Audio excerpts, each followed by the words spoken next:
Dia buka jalan saat tiada jalan, dengan cara yang ajaib dibukanya jalanku. Dia menuntunku dan memeluk diriku, dengan kasih dan kuasanya Dia buka jalan, Dia buka jalan. Dia buka jalan saat tiada jalan, dengan cara yang ajaib dibukanya jalanku. Dia menuntunku dan memeluk diriku, dengan kasih dan kuasanya Dia buka jalan, Dia buka jalan. Di belantara Dia tetap menuntunku, sungai di gurun ku temui, langit bumi kan lenyap, tapi firman-Nya tetap. Saat ini Dia buka jalan, Tuhan pasti berjalan.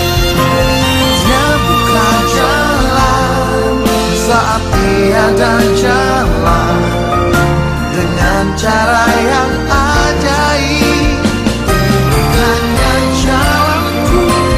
Dia menuntunku dan memeluk diriku, dengan kasih dan kuasanya Dia buka jalan, Dia buka jalan.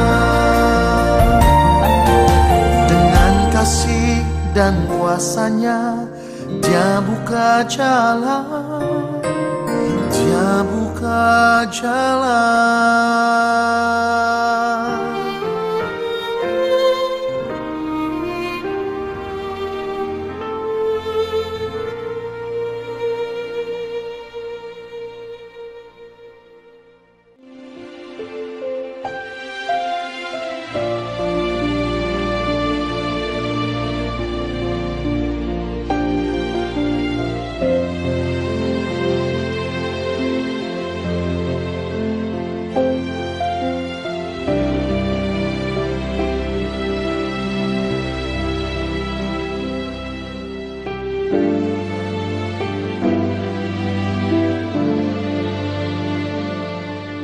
Engkau ada bersamaku di setiap musim hidupku. Tak pernah Kau biarkan ku sendiri.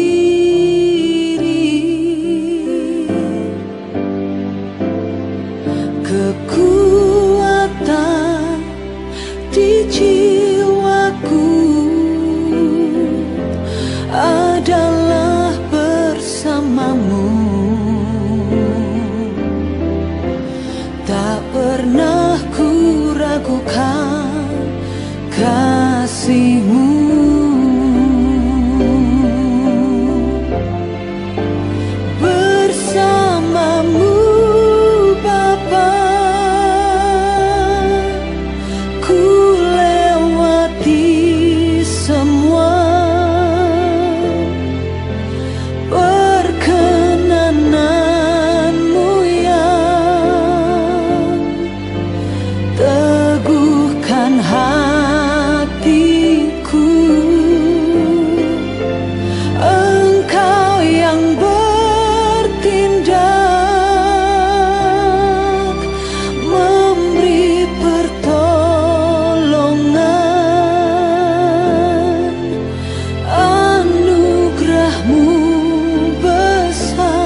Engkau ada bersamaku di setiap musim hidupku. Tak pernah kau biarkan ku sendiri.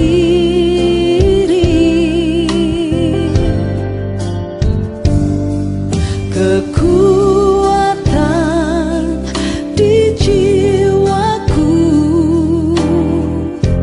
adalah bersamamu. Tak pernah ku ragukan kasih-Mu.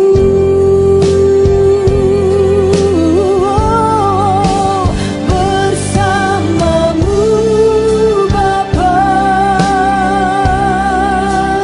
ku lewati semua. Perkenanan-Mu yang teguhkan hatiku. Engkau yang bertindak, memberi pertolongan. Anugerah-Mu besar melimpah bagiku.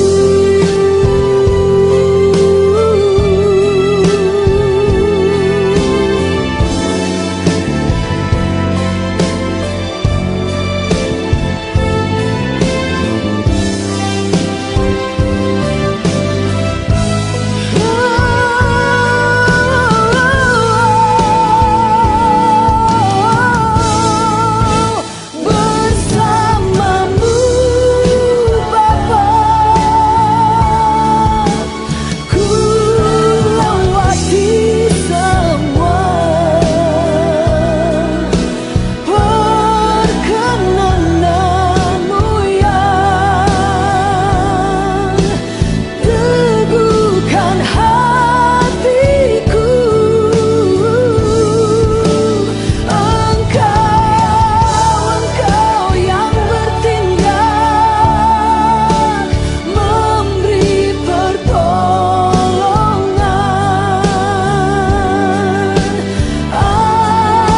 Anugerah-Mu besar,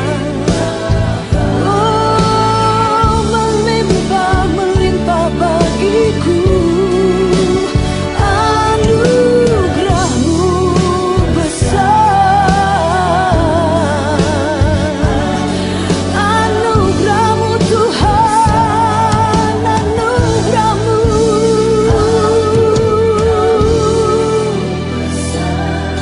melimpah bagiku. Salam semua, puji Tuhan. Kita akan dengarkan kebenaran firman Tuhan. Sebelumnya mari kita berdoa. Tuhan, terima kasih buat kasih setia anugerah-Mu Tuhan. Kami akan dengar firman-Mu dimanapun kami berada. Kami percaya bahwa Engkau Roh Kudus akan menjamah, menjadikan hati kami seperti tanah yang gembur. Pakai anak-Mu Tuhan yang hanya alat-Mu, di dalam nama Yesus. Amin. Salam, sekali lagi salam. Ya, saya percaya kita semua oleh karena kasih anugerahnya diberi kesempatan untuk kita dengar firman Tuhan. Kita akan lihat Kisah Para Rasul pasal 19 ayat 1 sampai ayat 41. Ya, menarik. Di sini kita akan melihat pelayanan Paulus di Efesus. Ayat 1 sampai ayat 7 terlebih dahulu. Ketika Apolos masih di Korintus, Paulus sudah menjelajah daerah-daerah pedalaman dan tiba di Efesus. Di situ didapatinya beberapa orang murid. Katanya kepada mereka, "Sudahkah kamu menerima Roh Kudus ketika kamu menjadi percaya?" Akan tetapi mereka menjawab dia, "Belum. Bahkan kami belum pernah mendengar bahwa ada Roh Kudus." Lalu kata Paulus kepada mereka, "Kalau begitu dengan baptisan manakah kamu telah dibaptis?" Jawab mereka, "Dengan baptisan Yohanes," kata Paulus. "Baptisan Yohanes adalah baptisan orang yang telah bertobat.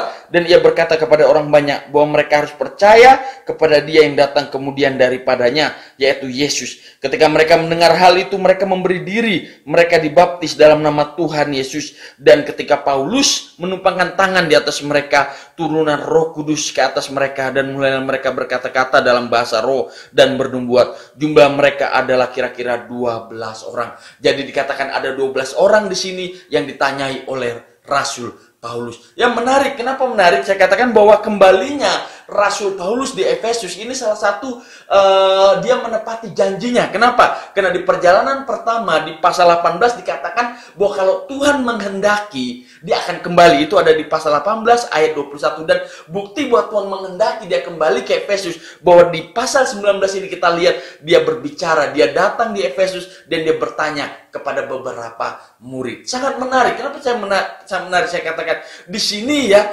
Rasul Paulus menepati janjinya, dan kita sebagai orang percaya adalah belajar untuk kita bisa menepati janji kita dengan pertolongan dan sesuai dengan kehendak Tuhan. Karena sama seperti Tuhan kita Yesus Kristus yang selalu menepati janjinya kepada kita. Kalau dia berjanji, dia akan menepati.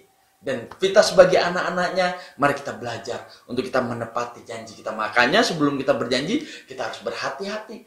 Bisa nggak kita menepati janji kita? Jadi kalau kita tahu kita nggak bisa menepati janji, jangan berjanji. Ya, kalau kita sudah janji dan kita nggak bisa tepati, kita minta Tuhan untuk menolong kita menepatinya. Atau kita bahkan meminta maaf kepada orang yang kita janji kalau kita tidak bisa menepati janji itu. Ya, menarik. Di sini Paulus mempertanyakan, ya, di ayat 1 sampai 7 Paulus mempertanyakan apakah mereka sudah menerima Roh Kudus. Ya, di ayat kedua kita sudah baca tadi, ya. Pada saat mereka percaya, dan mereka menjawab, belum loh. Bagaimana orang yang sudah percaya, mereka belum menerima Roh Kudus. Jadi kita tahu bahwa orang-orang ini, murid-murid ini, ya, mereka tahu tentang bagaimana diselamatkan, mereka tahu mereka murid Tuhan Yesus, tapi mereka kurang tahu sepenuhnya apa yang harus diperbuat, apa yang Yesus perbuat bagi kita, dan bagaimana Yesus memberikan Roh Kudus bagi kita sebagai penghibur. Ya, itu yang mereka tidak tahu. Jadi mungkin murid-murid yang dijumpai oleh Rasul Paulus di sini adalah orang-orang percaya baru di Efesus. Ya, jadi bukan grup pertama yang bersama-sama dengan Rasul Paulus yang sering berbicara dengan dia. Itu di pasal 18 ayat 19 sampai ayatnya yang ke-21. Ya, di ayat ketiga sampai 4 kita melihat, ya, Paulus di sini memberi penjelasan. Ya, kita sudah baca ya tadi, ya, tentang baptisan Yohanes dan baptisan Yesus Kristus. Ya, jadi diberi penjelasan kepada Rasul Paulus. Ya, baptisan Yohanes itu apa? Baptisan Yesus itu apa? Kita akan lihat lebih dalam. Baptisan Yohanes adalah baptisan pertobatan. Ya, baptisan pertobatan artinya untuk kesaksian di muka umum bahwa mereka sudah bertobat dari dosa-dosa masa lalu dan membuat komitmen untuk hidup lebih baik. Ya, itu di Markus 1 ayat 4, Matius 3 ayat 11. Jadi dikatakan baptisan Yohanes itu sebagai tanda pertobatan. Ya, seperti itu. Lalu apa baptisan Tuhan Yesus? Baptisan Tuhan Yesus di sini adalah bentuk ketaatan mereka melengkapi kehendak Allah sebagai deklarasi iman mereka di dalam Yesus. Bahwa mereka turut dikuburkan dan dibangkitkan di dalam kematian dan kebangkitan kita, Tuhan Yesus Kristus. Wow, itu makanya ya,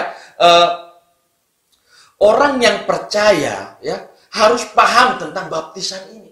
Terutama baptisan di dalam Yesus Kristus yang Tuhan mau untuk kita lakukan, ya.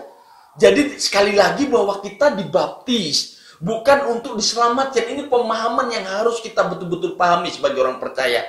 Bahwa baptisan yang kita lakukan bukan supaya kita diselamatkan.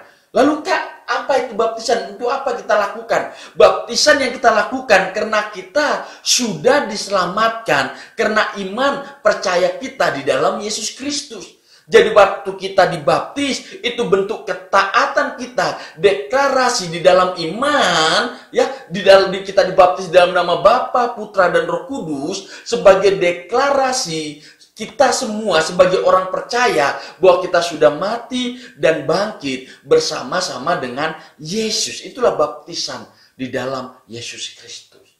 Dan itu yang kita juga harus pahami sebagai orang percaya.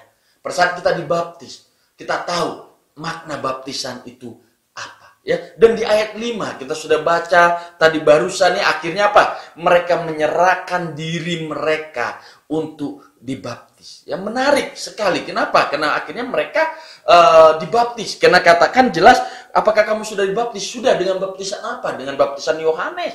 Ya, dan kita sudah belajar tadi bahwa baptisan Yohanes ada sebuah tanda pertobatan. Tetapi baptisan Yesus Kristus adalah ketaatan, deklarasi iman kita bahwa kita turut mati bersama-sama dengan Tuhan Yesus dan bangkit bersama-sama dengan Kristus. Ya, kebangkitannya. Ya, seperti itu. Ya, dan di sini dikatakan bahwa setelah mereka dibaptis Yohanes, akhirnya mereka menyerahkan diri lagi untuk mereka dibaptis di dalam nama Yesus Kristus dengan baptisan Kristus tadi. Ya, seperti itu. Jadi mereka dengar kebenaran dan mereka mau taat menjalankan kebenaran itu sehingga mereka menyerahkan diri mereka untuk dibaptis. Ya, seperti itu. Di dalam nama Tuhan Yesus. Wow, sangat menarik. Ayat ke-6 sampai 7 ya. Kita sudah baca tadi ayat 6 sampai 7. Setelah mereka dibaptis, lalu Paulus berdoa bagi mereka dan menumpangkan tangan dan dikatakan mereka dipenuhi oleh Roh Kudus dan pada akhirnya mereka berbahasa roh dan bernubuat ya. Sangat menarik di sini. Kenapa? Ya, jadi bukan berarti kalau saudara habis dibaptis di dalam nama Tuhan Yesus, saudara wajib untuk berbahasa roh dan bernubuat. Tidak, ya. Jangan pakai ayat ini untuk berarti kita semua orang percaya setelah dibaptis harus berbahasa roh. Seperti itu. Tidak. Ingat bahwa berbahasa roh itu adalah karunia. Ya, dan Tuhan memberikan karunia kepada setiap orang berbeda-beda. Ya, bukan itu standarnya ya, seperti itu. Ayat 8 sampai 12 ya.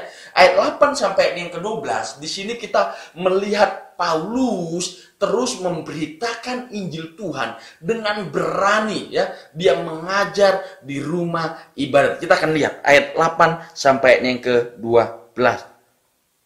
Selama 3 bulan Paulus mengunjungi rumah ibadat di situ dan mengajar dengan berani. Oleh pemberitaannya ia berusaha meyakinkan mereka tentang kerajaan Allah, tetapi ada beberapa orang yang tegar hatinya. Mereka tidak mau diyakinkan, malah mengumpat jalan Tuhan di hadapan orang banyak. Karena itu Paulus meninggalkan mereka, memisahkan murid-muridnya dari mereka dan setiap hari berbicara di ruang kuliah Tiranus. Hal ini dilakukannya 2 tahun selamanya. Sehingga semua penduduk Asia mendengar firman Tuhan, baik orang Yahudi maupun orang Yunani. Oleh Paulus, Allah mengadakan mujizat yang luar biasa. Bahkan orang membawa sapu tangan atau kain yang pernah dipakai oleh Paulus dan meletakkannya atas orang-orang sakit, maka lenyaplah penyakit mereka dan keluarlah roh-roh jahat. Yang menarik di sini bahwa dikatakan bahwa Rasul Paulus setiap hari berbicara di ruang kuliah Tiranus. Ya, ingat pada saat Rasul Paulus selama pelayanannya dikatakan di 2 tahun di sana, ya, dikatakan bahwa jelas bahwa setiap hari berbicara di ruang Tiranus, ya. Di sini kita tahu bahwa di zaman itu, di waktu itu, ya, Rasul Paulus dia sangat luar biasa. Dia sangat giat untuk memberitakan Injil, bahkan dia harus bekerja sebagai tukang tenda dan juga dia mengambil waktu di waktu siang jam istirahat untuk mengajar di ruang kuliah Tiranus. Ya, untuk apa? Untuk memberitakan Injil Tuhan. Jadi waktunya dia benar-benar manfaatkan, dia benar-benar fokus, dia giat, dia komitmen untuk menyatakan Injil Allah sambil dia tetap bekerja untuk mensupport apa yang dia lakukan. Dan ini sesuatu yang harusnya kita contoh sebagai pelayan Tuhan, ya, untuk kita terus memiliki haus lapar, ya, untuk komitmen fokus kepada apa yang kita lakukan, yaitu pemberitaan firman Tuhan. Ya, seperti itu. Walaupun di dalam pemberitaan firman Tuhan yang kita sudah baca 8 sampai 12, enggak semua orang di sini menerima pemberitaan yang dilakukan oleh Rasul Paulus, ya, dikerjakan oleh Rasul Paulus di sini, ya. Enggak semua terima sehingga dia memisahkan diri, tapi dia bukan berarti dia langsung loyo waktu banyak orang menolak pemberitaan tentang kerajaan Allah. yang di sini berbicara tentang pribadi Yesus, apa yang dia kerjakan, bahwa dia mati, bangkit dan naik ke surga. Tetapi dia terus mengajar, bahkan dia mengajar di ruang kuliah Tiranus dikatakan. Tetapi menarik bahwa pada saat kita memberitakan Injil, pada saat kita menyatakan kerajaan Allah, nggak semua orang terima. Tapi pertanyaannya, di saat orang tidak terima, apa kita menyerah? Begitu saja. No, tetap giat seperti Rasul Paulus. Ini mengingatkan kita, ya. Ya, dikatakan jelas ya bahwa dikatakan Rasul Paulus dia meninggalkan mereka yang menolak, memisahkan murid-murid ya. Jadi Paulus fokus kepada mereka yang mau terima, membimbing dan mengajar mereka di ruang kuliah Tiranus ya. Jadi dia nggak segera putus asa, tapi dia terus melaksanakan yang menjadi panggilan Allah dalam hidupnya. Ya, dan jelas di ayat 11 sampai 12 ya dikatakan banyak mujizat terjadi. Ya, banyak mujizat terjadi. Bahkan sapu tangan yang bekas dipakai Paulus diambil orang dan ada mujizat terjadi dalamnya. Ingat, bukan metodenya di sini, tetapi iman mereka kepada siapa, maka mujizat itu terjadi. Dan kita tahu bahwa kenapa mujizat itu terjadi? Karena mereka menaruh iman mereka bertumbuh dalam pengajaran Yesus Kristus sehingga mujizat terjadi. Jadi fokusnya di sini pada pengajaran ya, firman Allah dan mujizat terjadi. Jadi pelayanan ya, sebuah fokus pelayanan, bukan mujizatnya tetapi pengajarannya, itu yang kita harus ingat. Saya bukan menentang mujizat. Saya orang yang sangat percaya sama mujizat. Tetapi saya tidak mau menjadi pribadi yang hanya fokus kepada mujizat. Tapi mau saya menjadi pribadi pelayan Tuhan, hamba Tuhan, yang taat kepada Tuhan untuk mengajarkan firman Allah, mengajarkan kerajaan Allah, dan biarkan firman itu menumbuhkan iman kita dalam setiap kehidupan kita, dan iman itu membawa mujizat untuk setiap kehidupan kita ya. Ayat 13 sampai ayat 20 di sini kita akan belajar tentang anak-anak Skewa, apa yang terjadi sama mereka. Ayat 13 sampai ayatnya yang ke-20, firman Tuhan. Juga beberapa tukang jampi Yahudi yang berjalan keliling di negeri itu mencoba menyebut nama Tuhan Yesus atas mereka yang kerasukan roh jahat dengan berseru katanya, "Aku menyumpahi kamu demi nama Yesus yang diberitakan oleh Paulus." Mereka melakukan hal itu ialah 7 orang anak dari seorang imam kepala Yahudi yang bernama Skewa. Tetapi roh jahat itu menjawab, "Yesus aku kenal dan Paulus aku ketahui. Tetapi kamu siapakah kamu?" Dan orang yang dirasuk roh jahat itu menerpa mereka, menggagahi mereka semua dan mengalahkannya, sehingga mereka lari dari rumah orang itu dengan telanjang dan luka-luka. Hal itu diketahui oleh seluruh penduduk Efesus, baik orang Yahudi maupun orang Yunani. Maka ketakutan mereka semua dan makin masyhurlah nama Tuhan Yesus. Banyak di antara mereka yang telah menjadi percaya datang dan mengaku di muka umum bahwa mereka pernah turut melakukan perbuatan-perbuatan seperti itu. Banyak juga di antara mereka yang pernah melakukan sihir, mengumpulkan kitab-kitabnya lalu membakarnya di mata semua orang. Nilai kitab-kitab itu ditaksir 50.000 uang perak. Dengan jalan ini makin tersirat firman Tuhan dan makin berkuasa. Wow! Ya, apa yang terjadi di sini? Apa yang terjadi sama anak-anak Skewa ini? Ya, di sini dikatakan ada 7 anak dari imam kepala Skewa yang mencoba meniru pelayanan dari Paulus dengan memakai nama Yesus. Mereka mengusir setan. Ya, bukankah itu yang banyak terjadi sekarang? Ya, banyak pelayan-pelayanan yang memang secara di luar pakai nama Tuhan Yesus. Ya, tetapi simbolnya pakai nama Tuhan Yesus, tapi sebenarnya tidak dengan iman di dalam Tuhan Yesus. Contoh, ya banyak sekali sekarang pelayan-pelayanan, "Oh mari saya doakan, tapi jangan lupa bawa 7 ayam merah, atau bawa hal yang lain, ya ada syarat-syarat." Ya, itu bukan dari Alkitab. Ya, itu bukan firman Tuhan. Ya, saya ingin yakinkan itu, dan itu yang terjadi sama anak-anak dari imam besar ini ya. Apa yang terjadi sama mereka yang coba meniru pelayanan dari Paulus memakai nama Tuhan Yesus ya, terjadi di sini ya. Apa yang terjadi sama mereka? Ya, dikatakan bahwa mereka mengalami kegagalan. Mereka coba mengusir dalam nama Yesus, mengusir setan, tetapi gagal total. Malah mereka keluar dengan ditelanjangi dan babak belur. Ya, pertanyaannya kenapa? Itu yang kita harus tanyakan. Kenapa? Ya, Yang pertama jelas, karena mereka tidak tahu yang mereka lakukan. Mereka hanya ikut-ikutan saja. Ya, makanya kalau saudara terlibat dalam pelayanan atau kita semua masuk dalam kegiatan rohani, jangan sekedar ikut-ikutan. Itu tidak akan berhasil, ya, seperti itu. Ya, jangan coba untuk meniru dalam pelayanan, tidak akan berhasil. Beberapa orang memulai pelayanan dengan pakai metode, ini pelayan hamba Tuhan ini kayak gini. Bahkan kalau mau dia ingin berkhotbah secara luar biasa, jadi dia tiru satu hamba Tuhan, pakaiannya, gaya bicaranya, sepatunya, ya, baju kaosnya semua coba dia tiru dengan berpikir bahwa kalau beta ini tiru hamba Tuhan, maka beta juga akan jadi pengkhotbah yang luar biasa sama seperti dia. No, jangan coba tiru-tiru dalam pelayanan, percuma, ya. Dengan berpikir nanti jemaat meta mungkin bertambah, percuma, no, ya. Lakukanlah pelayanan di dalam tuntunan Roh Kudus. Ikut apa yang Roh Kudus mau. Ikut pimpinan Tuhan melalui Roh Kudus. Jangan coba ikut hamba Tuhan atau ikut pelayanan lain yang saudara, beta ikut ini coba, metodenya ini coba. Mau tahu berhasil sama seperti mereka, no. Berdoa.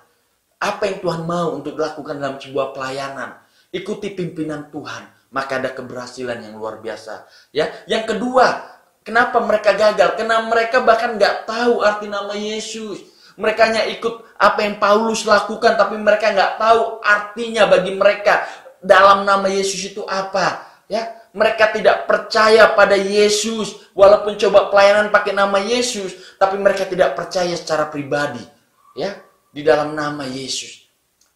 Sama, kita lihat sekeliling kita. Banyak orang yang dilahirkan secara Kristen, di dalam keluarga Kristen, tetapi belum percaya secara pribadi.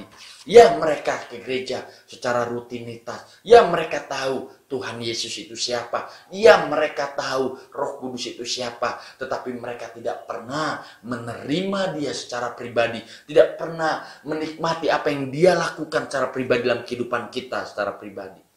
Jadi saya tidak pernah bosan-bosan. Mungkin ada di antara kita yang mendengarkan saat ini. Saudara sudah besar dalam keluarga Kristen. Tapi saudara tahu, saudara belum pernah mengundang dia sebagai Tuhan Juru Selamat secara pribadi dalam kehidupan saudara. Mengakui bahwa dia satu-satunya Juru Selamat. Bahwa dia satu-satunya jalan untuk saudara ke surga. Bukan perbuatan baik. Bukan ke gereja, bukan yang lain-lain, tapi hanya iman di dalam Yesus yang menyelamatkan saudara dan saya. Dan iman itu menghasilkan buah perbuatan baik. Saudara rajin beribadah, karena itu buah dari iman saudara.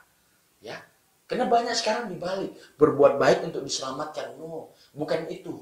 Ya, tanda orang percaya.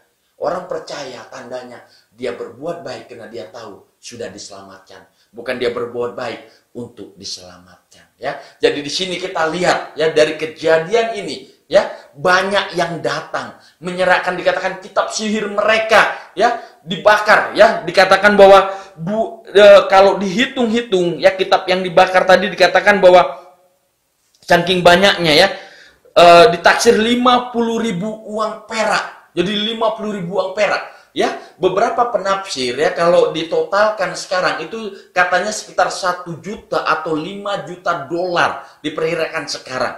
Atau di dalam rupiah itu sekitar 14 miliar sampai 70 miliar. Wow! Dan itu semua mereka rela, mereka bakar semuanya. Ya, apa yang membuat mereka rela membuang semuanya? Hal-hal dunia tadi. Hal-hal yang tidak sesuai dengan firman Tuhan. Apa yang membuat mereka rela? Yang menyanggupkan mereka membuat hal itu? Ya, jawabannya adalah karena mereka tahu pengenalan mereka, cinta Yesus pada mereka itu lebih berharga dari harta dunia ini. Cinta mereka akan Yesus itu lebih berharga dari dunia ini. Wow. Itu sesuatu yang luar biasa. Dan ini mengingatkan saya akan kesaksian dari orang tua saya. Dulu orang tua saya ingat sekali dia nyembah berhala waktu saya masih kecil. Ada patung besar di rumah yang setiap sore itu maghrib itu dia sembah. Ya, saya tahu itu pasti. Tetapi saya tahu juga setelah dia mengenal Yesus, dia bongkar semua jimat-jimatnya. Dia bongkar jimatnya yang berharga dan dibakar oleh Pak Pendeta. Dia serahkan ke pendeta dan pendeta bakar itu. Apa yang membuat dia bisa komitmen untuk rela membuang itu semua yang berharga bagi dia dulu, yaitu imannya di dalam Yesus. Karena dia tahu bahwa cinta Yesus lebih berharga dari apapun di dunia ini. Apakah saudara dan saya memiliki pengertian itu? Apakah saudara rela membuang apa yang menjadi kesukaan, hal yang berharga bagi saudara yang tidak berkenan di hadapan Tuhan, ya, yang tidak berkenan di hadapan Tuhan, apapun itu, baik dosa secara pribadi, favorit dosa yang kita coba sembunyikan dari orang lain, apakah kita rela membuangnya? Apakah kita rela membakarnya? Karena kasih cinta Yesus yang kita sadari lebih berharga dari semuanya itu. Amin. Ayat 21 sampai ayat 24. Di sini tentang kerusuhan yang terjadi di Efesus. Kita baca ayat 21 sampai 22 terlebih dahulu. Firman Tuhan. Kemudian daripada semuanya itu Paulus bermaksud pergi ke Yerusalem melalui Makedonia dan Akaya. Katanya sudah berkunjung di situ aku harus melihat Roma juga. Lalu ia menyuruh 2 orang pembantunya yaitu Timotius dan Eratus mendahulunya ke Makedonia, tetapi ia sendiri tinggal beberapa hari lama di Asia. Jadi di sini kita bisa melihat bahwa Paulus sendiri di Efesus karena teman-teman misinya pergi duluan. Dia perintahkan untuk pergi duluan.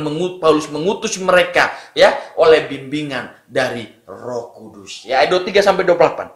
Kira-kira pada waktu itu timbul huru-hara besar mengenai jalan Tuhan, sebab ada seorang bernama Demetrius, seorang tukang perak yang membuat kuil-kuilan Dewi Artemis dari perak. Usahanya itu mendatangkan penghasilan yang tidak sedikit bagi tukang-tukangnya, yang mengumpulkan mereka bersama-sama dengan pekerja-pekerja lain dalam perusahaan itu dan berkata, saudara-saudara, kami tahu bahwa kemakmuran kita adalah hasil perusahaan ini. Sekarang kamu sendiri mendengar bagaimana Paulus bukan saja di Efesus tapi juga hampir di seluruh Asia telah membujuk dan menyesatkan banyak orang dengan mengatakan bahwa apa yang dibuat oleh tangan manusia bukanlah dewa. Dengan jalan demikian, bukan saja perusahaan-perusahaan kita berada dalam bahaya untuk dihina orang, tapi juga kuil Artemis Dewi besar itu berada dalam bahaya dan kehilangan artinya. Dan Artemis sendiri, Artemis yang disembah oleh seluruh Asia dan seluruh dunia yang beradab akan kehilangan kebesarannya. Mendengar itu meluaplah amarah mereka. Lalu mereka berteriak-teriak katanya, besarlah Artemis Dewi orang Efesus. Wow. Di ayat 23 sampai 28 di sini kita lihat orang yang bernama Demetrius memberikan tuduhan palsu pada Paulus, ya, karena bisnis pembuatan patung berhalanya mengalami kehancuran. Jadi coba untuk kasih tuduhan, ya, kasih panas-panas, ya, seperti itu sama pekerja-pekerjanya untuk menjatuhkan Paulus, ya, di sini, ya. Dan apa yang dilakukan di sini, ya, dilakukan sama tadi Demetrius, ya, karena ketakutan kehilangan pemasukan, ya, kehilangan uang income yang harusnya masuk, dia menghalalkan cara untuk menghancurkan Paulus. Dan memang benar, ya, orang yang terjerat hatinya dengan uang, dia akan rela melakukan semuanya, ya. Makanya dikatakan akar, ya, dari kejahatan adalah cinta akan uang. Ya, kita bisa baca dalam 1 Timotius 6 ayat 10 dan 2 Timotius 3 ayat yang kedua. Saya akan bacakan dulu, ya. 1 Timotius ayat pasal yang ke-6 ayatnya yang ke-10.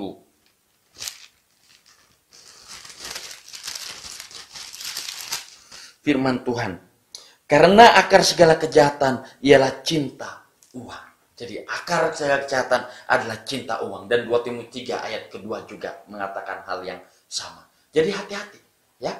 Di dalam kehidupan orang percaya, kita memang butuh uang. Segala sesuatu kita butuh uang. Tetapi uang bukan segalanya. Ingat itu. Yang segalanya adalah Tuhan. Jangan dibalik, ya. Yesus Kristus itu segalanya dalam kehidupan kita. Memang orang berkata, kita tidak bisa buat apa-apa tanpa uang. Ya, contoh makan, kita beli butuh uang. Ya, betul kita beli butuh uang. Tetapi kita harus paham bahwa bukan uang segalanya. Tapi Yesus Tuhan segalanya yang sanggup menyediakan itu bagi kita. Amin. Luar biasa. Ya, di sini ada Dewi Artemis disebut, ya. Siapa ini yang dikatakan disembah oleh seluruh Asia? Siapa ini Dewi Artemis ini, ya? Dikatakan Dewi Artemis adalah dewi kesuburan, ya, atau dewi perlindungan dari sakit penyakit pada saat wanita melahirkan. Ya, ini saudara dari Apollo, dewa Apollo. anak dari Zeus dan Letona. Ya, jadi Dewi Artemis ini dikenal dengan dewi yang banyak payudara, mohon maaf ya. Dan di mitologi Romawi itu dia dikenal dengan Dewi Diana, ya seperti itu ya. Jadi apa yang terjadi ya di sini ya, ayat 29 sampai ayat yang ke-34, 29 sampai 34. Seluruh kota menjadi kacau dan mereka beramai-ramai membanjiri gedung kesenian serta menyeret Gaius dan Aristarchus, kedua orang Makedonia dan teman seperjalanan Paulus. Paulus mau pergi ke tengah-tengah rakyat itu, tetapi murid-muridnya tidak mengizinkannya. Bahkan beberapa pembesar yang berasal dari Asia yang bersahabat dengan Paulus mengirimkan peringatan kepadanya supaya jangan masuk ke gedung kesenian itu. Sementara itu orang yang berkumpul dalam gedung itu berteriak-teriak, yang seorang mengatakan ini dan yang lain mengatakan itu. Sekumpulan itu kacau balau dan kebanyakan dari mereka tidak tahu apa yang mereka lakukan, kenapa berkumpul. Lalu seorang bernama Alexander didorong ke depan oleh orang-orang Yahudi. Ia mendapat keterangan dari orang banyak tentang apa yang terjadi. Segera ia memberi isyarat dengan tangannya dan mau memberi penjelasan sebagai pembelaan di depan rakyat itu. Tetapi ketika mereka tahu bahwa ia adalah orang Yahudi, mereka berteriaklah mereka bersama-sama. Kira-kira 2 jam lamanya besarlah Artemis, dewi orang Efesus. Ya, ayat 29:34 ini kekacauan terjadi. Ya, mereka ricu berkumpul di gedung kesenian. Ya, teman perjalanan Paulus, Gaius dan Aristarchus diseret di gedung kesenian. Paulus ingin sekali ya ada di situ, masuk ke situ untuk menolong teman-temannya, tapi murid yang lain tidak izinkan. Bahkan beberapa pejabat ya yang berteman dengan Paulus ya di Asia coba kasih surat peringatan untuk Paulus tidak hadir di sana. Ya, menarik di sini ya, Paulus sebenarnya bukan berarti dia nggak mau hadir, dia pengecut, bukan. Ya, tetapi dia berhikmat. Ya, dia Rasul Paulus, tapi dia juga dengar-dengaran. Ya, dia dengar-dengar teman-temannya dan dia tahu oleh pimpinan Roh Kudus yang memberikan hikmat kepadanya, dia peka akan itu dan dia tetap tidak ada di sana. Ya, makanya di dalam melayani Tuhan, hikmat, ya kepekaan akan pimpinan Roh Kudus itu penting. Bukan hanya dalam pelayanan, dalam kehidupan kita sehari-hari. Ya, makanya penting untuk kita memulai kehidupan kita, untuk kita tahu isi hati Tuhan. Untuk kita menjalin hubungan pribadi dengan Tuhan. Dan izinkan pimpinan Tuhan memimpin kita setiap harinya untuk melewati baik kesulitan-kesulitan yang memang kita harus hadapi. Tapi kita tahu kita tidak sendirian. Ada Yesus yang bersama dengan kita. Ayat 35-41 bagian terakhir. Ya.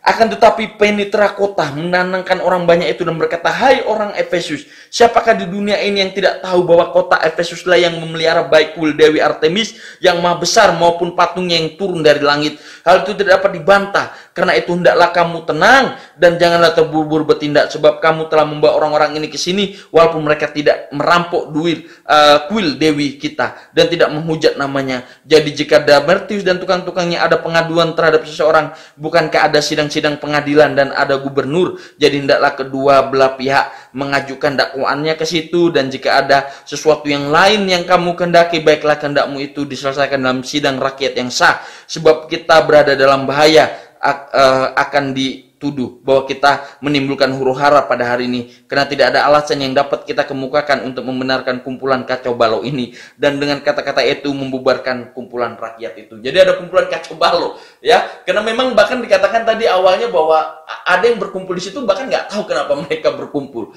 dan ini yang sering terjadi ya zaman sekarang. Kumpul hanya sekedar kumpul-kumpul, bahkan mereka nggak tahu tujuan mereka ya, kenapa, demi uang tadi atau bahkan demi hal yang lain, motivasi yang lain. Tapi menarik ya, di bagian terakhir ini akhirnya di sini kita melihat ada penetria kota atau pegawai pengadilan yang bertugas melakukan administrasi ya perkara ya, jadi berdiri menenangkan massa yang kacau balau. Kenapa kacau? Kena hasutan dari Demetrius tadi dan tukang-tukangnya ya. Kenapa? Karena bisnis mereka mulai terancam dan sudah terancam. Dan akhirnya penetria kota berkata kalau mereka mau ada tuduhan terhadap Paulus, harus gugatan terhadap Paulus harus dengan secara sah di pengadilan, bukan dengan huru-hara seperti ini. Dan akhirnya apa yang terjadi? Massa yang kacau balau pun bubar.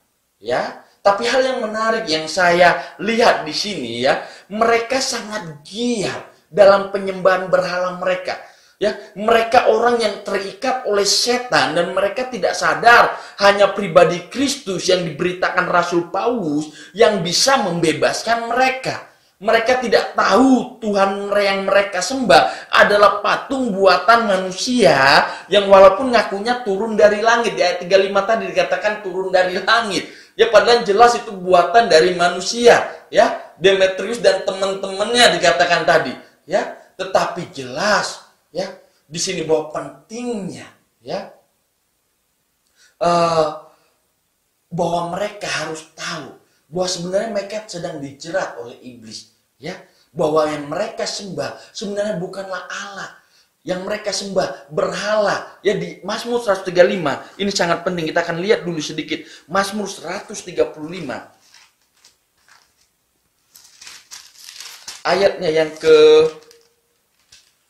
15 sampai 18. Berhala bangsa-bangsa adalah perak dan emas, buatan tangan manusia, mempunyai mulut tetapi tidak dapat berkata-kata, mempunyai mata tetapi tidak dapat melihat, mempunyai telinga tetapi tidak dapat mendengar, juga napas tidak ada dalam mulut mereka. Seperti itulah jadinya orang-orang yang membuatnya, semua orang yang percaya kepadanya. Wow, berhala yang punya mata tapi tidak bisa lihat, punya telinga tetapi tidak bisa dengar, ya, tidak punya napas di dalam mulutnya. Kenapa? Karena mereka buatan tangan manusia dan itu yang mereka sembah. Dan bukankah itu yang terjadi mungkin sekarang kita berkata, wih, beta kan nggak nyembah berhala, beta kan nggak nyembah patung yang seram. Jangan salah, apa itu berhala? Berhala atau idol adalah sesuatu yang kita agung-agungkan, kita puja, kita kejar-kejar dalam hidup kita, melebihi dari Tuhan. Itu bisa menjadi berhala kita. Bukankah itu sekarang yang terjadi, orang berteriak-teriak, uang, uang, uang. Bukankah itu yang kita dengar sekarang, orang teriak-teriak, jabatan, jabatan, jabatan. Bukankah itu juga sering yang kita dengar, wanita cantik, pria tampan, atau cita-cita dunia ini, orang berteriak-teriak akan itu, yang kita tahu bahwa hal itu adalah fana yang tidak kita bawa di dalam kekekalan, ya. Dan banyak orang terikat oleh karena itu semua. Banyak orang rela karena uang mereka meninggalkan jalan Tuhan. Banyak orang rela karena jabatan mereka meninggalkan Tuhan Yesus. Banyak orang karena wanita cantik atau pria tampan meninggalkan imannya, atau bahkan mengejar cita-cita dunia, meninggalkan jalan Tuhan. Yang padahal mereka tidak sadar mereka sedang terikat oleh berhala-berhala tadi. Dan yang mereka harus tahu, sadari bahwa mereka butuh Yesus Kristus untuk membebaskan mereka dari berhala-berhala dunia ini. Bukan berarti kita tidak butuh semuanya, iya. Tetapi kita harus sadar, jangan jadikan semuanya itu lebih dari Tuhan. Karena apapun yang kita puja-puja, kita agungkan lebih dari Tuhan, itu sudah berhala. Dan Tuhan tidak senang.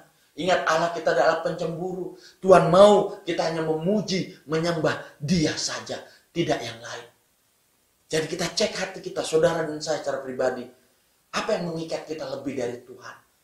Kita minta Roh Kudus untuk lepaskan itu dari kehidupan kita. Ya, ingat, saya ingin tutup dengan ini. Ya, hal yang terindah dan sangat berharga yang bisa kita kejar dan dapatkan dan bagikan adalah iman kita di dalam Yesus Kristus. Iman di dalam Yesus yang membebaskan kita dari perbudakan, dari dosa, ya. Iman yang memerdekakan kita dari maut, iman yang membawa kita bersama-sama dengan Kristus pada akhirnya di surga, yang sudah naik menyediakan tempat bagi saudara dan saya. Miliki iman dalam Yesus Kristus dan taat untuk saudara mau membagikan itu kepada orang yang belum mendengar akan cinta Yesus. Mari kita berdoa. Tuhan, terima kasih buat kebenaran firman-Mu. Biar apa yang kami dengar memberkati kami dan kami berjalan di dalamnya, di dalam nama Yesus. Amin. Shalom.